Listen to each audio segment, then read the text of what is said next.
Tahanan Rutan Pajo Palembang ditemukan meninggal, ada luka di leher, polisi tunggu hasil forensik. Seorang tahanan kasus narkoba di Rutan Pajo Kelas IA Palembang ditemukan tewas, Kamis tanggal 1 Agustus tahun 2024. Tahanan itu bernama Yogi Irawan yang ditangkap dalam kasus penyalahgunaan narkoba.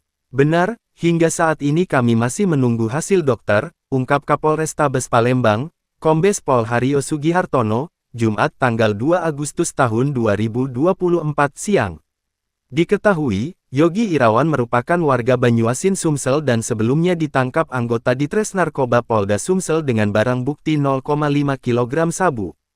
Korban sesegera saat itu juga langsung dievakuasi petugas ke RS Islam Siti Khodijah. Pada tubuh korban terdapat beberapa luka, diduga bekas tanda kekerasan. Ketika dikonfirmasi awak media, Humas RSI